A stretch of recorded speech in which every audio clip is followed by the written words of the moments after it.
Hello chess friends and welcome to your Zard of Chess channel and welcome to another stunner play by the most powerful chess engine in the world by Stockfish 17.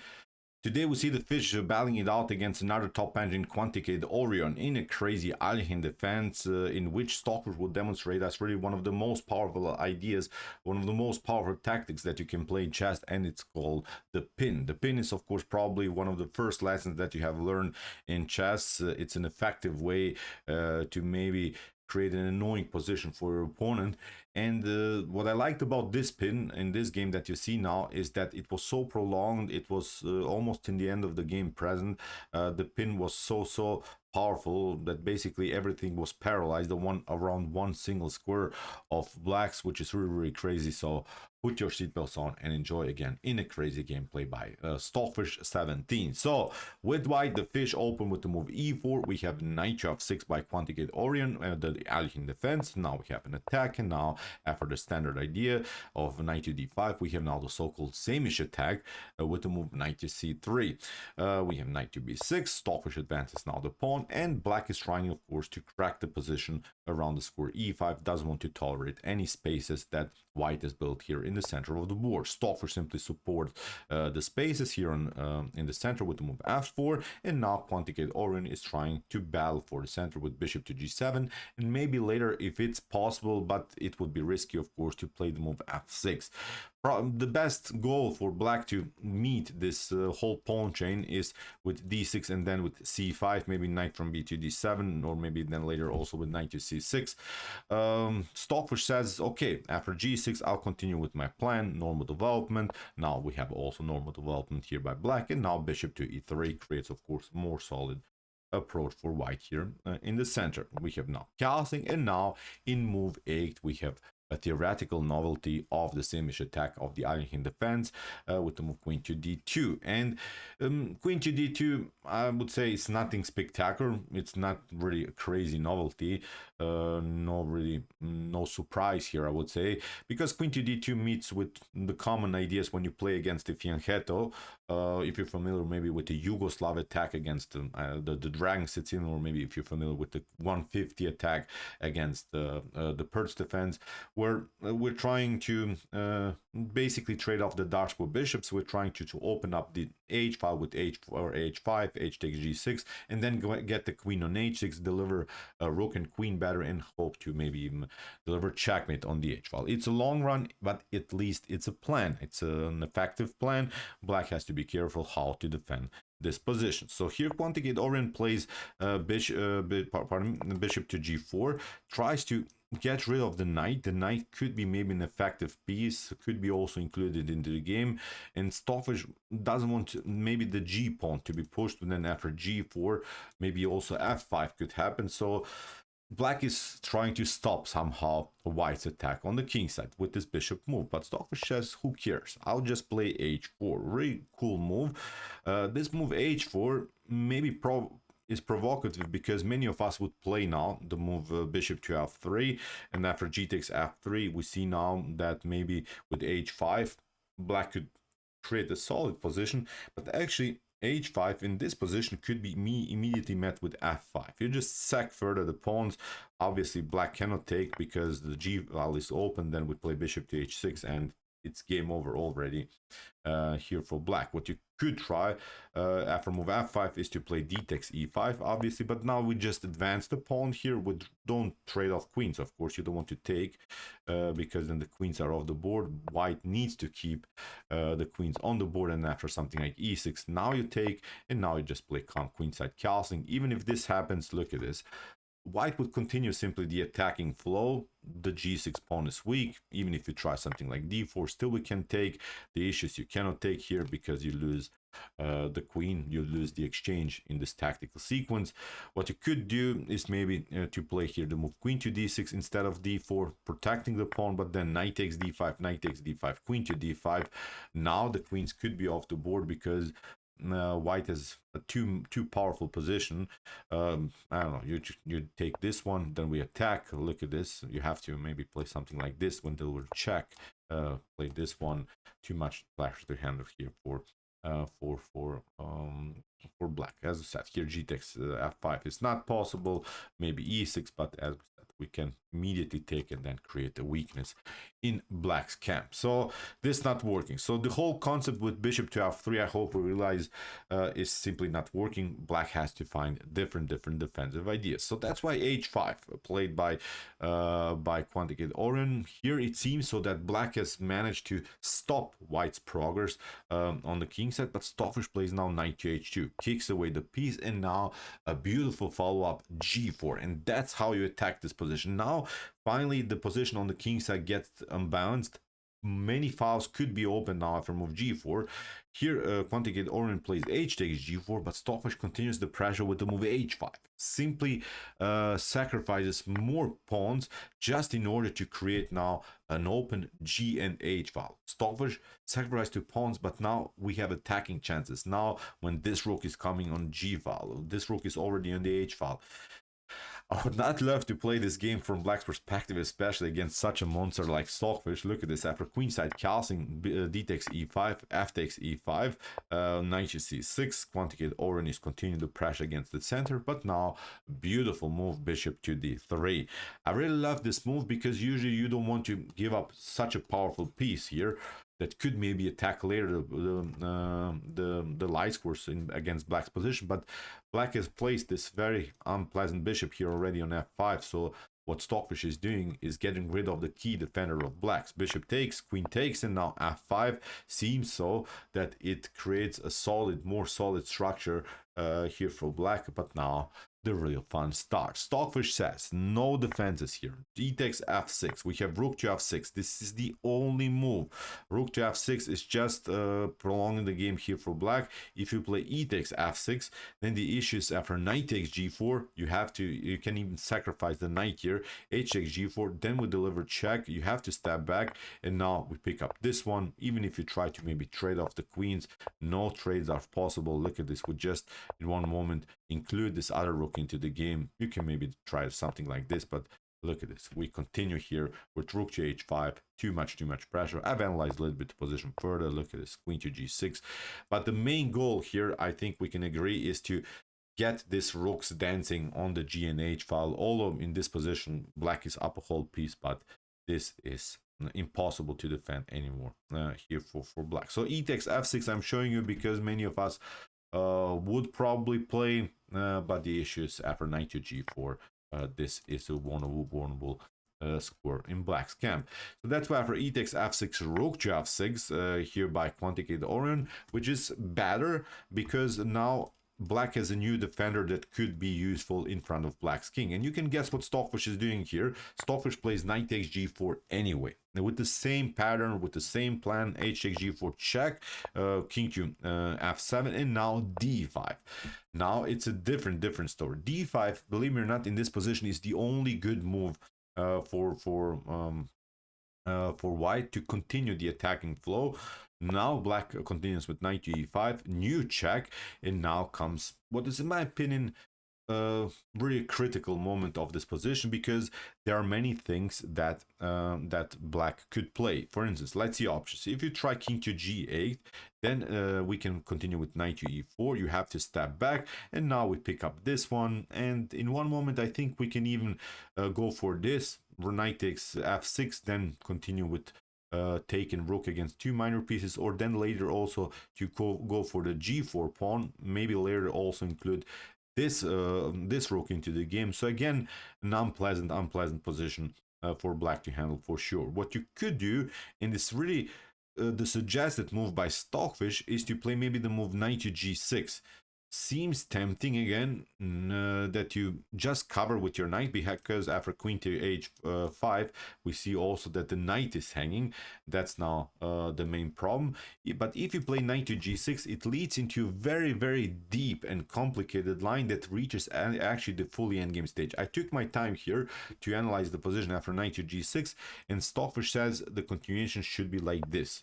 Of course we cannot calculate everything here as humans. This is simply AI chess that I'm showing here.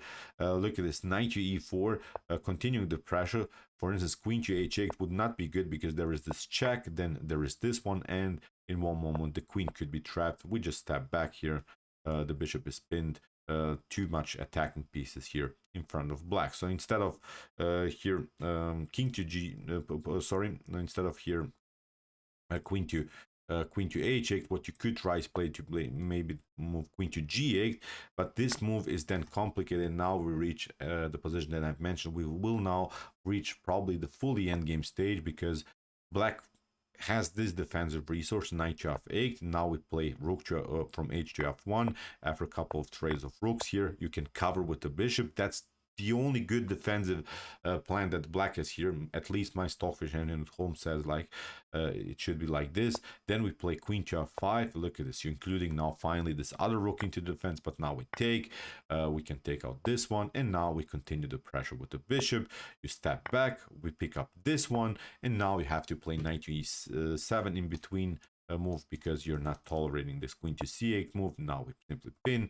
Now you're trying to trade off the queens, and after queen to g5, f takes g5, and now you pick up this one, and Stockfish says this could be and probably should be still a winning endgame here for white, because of this 4 versus 2 situation on the queen side, and black has this passer on the g file, but it's still a long run. The evaluation is not so high here, 0.5 in white's favor, and Stockfish says this is the only good progress here for black after move queen to h5. But Quantigate Orient plays now rook to g6, which also makes perfect sense, at least in the beginning. You're covering with the rook, and the bishop is protecting the knight. But now you see the power of the pin, because now the rook is pinned, and it will be pinned now almost in the end of the game. Stockfish delivers a check, Quantigate Orient steps back, bishop to f4 with the obvious threat, bishop takes e5, then taking out the rook, knight to d7, knight to e4, a5, and now c4, simply supporting also this powerful pawn that's not allowing any pawns here to be pushed. Because even if you try maybe c6 to undermine the spaces that white has built here, then we can take bishop to e5, knight to e5, and then we go with knight to c5. You're trying maybe to play the move e6 just in order to include the queen into the defense. But now look at this, rook to f5, beautiful attacking harmony. C takes d5, and then we can pick up this one. You're picking up this one, and Stockfish says also in this position after queen takes g6 is completely winning. The rook will come on the 7th rank. The knight is already very active here. Again, completely winning position for white for sure. So that's why for c4 here Quantigate Orient tried g3 with the obvious threat to play g2 and create a fork against both of these rooks. But Stockfish is not allowing that, of course. Bishop takes g3. You see the problematic pin. This causes some damage here in black's position. You cannot pick up the piece here.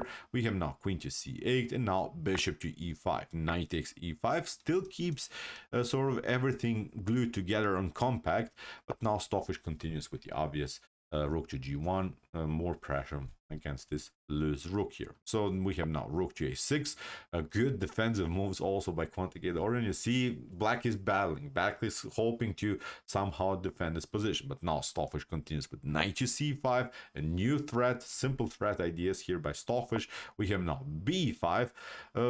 Even if you try, I don't know, queen to e8, there are ideas of knight to e6 and similar stuff, so it's also not working. So after knight to c5, b5 played by Quantigate Orient, Stockfish continues with c takes b5, rook to d6. Now at least black has cemented this rook on a beautiful square. Stockfish continues now with the calm king to b1, and after a4 we have now rook takes g6, finally rook takes g6, and now knight to e6, again with the same threats, trying to pick up the piece, and then also maybe later this one, or maybe even then later the rook on g6. So that's why king to d7, Quantigate Orient escapes. We have now knight takes g7, we have queen to g8, and now comes another beautiful move here of this epic game. Maybe just for fun, if you want to practice some complicated position, pause the video and find now the best move here for white. It's almost like the only good move here for white. white moves, and I will not say white moves and win the game because it's still so complicated to play, but this move is really epic. Many of us, I would also dare to say, would miss this move. So what would you do now in this particular position? We see now that the knight is hanging. We see now also that the knight is hanging, so this is the tactical problem, but there is also a different problem for black. So really, really tricky position. I would just say it like this. Okay, what we should not do is to play queen takes e5. Queen takes e5 just simplifies the game too much after queen takes g7. White has a slightly edge, but black can probably defend his position. It's an unclear position where the queens are still on the board and both kings are a little bit exposed, so probably white will not win this game. So the only good move here for white is an epic b6. b6 is crazy. b6 is immortal, because if you try rook takes b6, then we simply pick up the knight and still would protect our knight on g7. If for instance, if you try here queen takes g7 to pick up the knight, then queen to f5 check, you have to step back, and then we just push the pawn, and there's no good defense. Even if you go here with the queen, we will play here this one. So really epic stuff. Crazy attacking ideas here by Stockfish. That's why after move b6, Quanticated Orange simply took, but now c takes b6 creates a different problem for black, and actually now the king is really exposed. When the pawn was on the c file, there was no good attacking chance for white through the c file, but now when the pawn is not there, Stockfish can pick up now the knight. We have now rook takes g7, and now Stockfish has queen to e2. For instance, if you try even queen takes g7 here to trade off the queens, then queen to f5 leads into devastating position, because now the rook is coming through the c file into the attack. You're maybe trying to trade off the pieces, but then queen to a6 is even a checkmate. So this move, rook to c1, is not allowing black in any occasions to trade off the rooks further. So really crazy stuff. So that's why for queen to e5 here, rook takes g7, queen to e2, we have now queen to d6. If you trade off the rooks now, again, it's not working because we will deliver checks, and then in one moment check, and we will then pick up here the rook on g1. So again, completely winning position. So that's why for queen to e2, we have king to d6. We have now a new attack by the queen. Here, Quanticated Orient takes, Stockfish takes, but you see now how important it was to deflect the pawn from the c file. Black cannot escape on this side of the board because the rook will be there. So with the move b6, Stockfish created more open spaces against black's king. Really amazing stuff. King to d7, we have now a new check. Stockfish delivers checks, new check. Now Quanticated Orange is trying to escape, but now come queen to c2. Now again the queen is coming. Even if you try king to d6 here, then queen to d8 check, and then the rook gets into the game and deflects now the king from the defense of the queen. So new check, now a new check. Stockfish creates a new check. Now look at this, we have a beautiful attack. Now a new check. Quanticated Orange has to cover, and now again the king gets deflected from the defense of the queen. Now the game's really over. New check, and now after queen to h1, it was a checkmate by the beautiful queen and rook's activity. So great elements I think we saw here.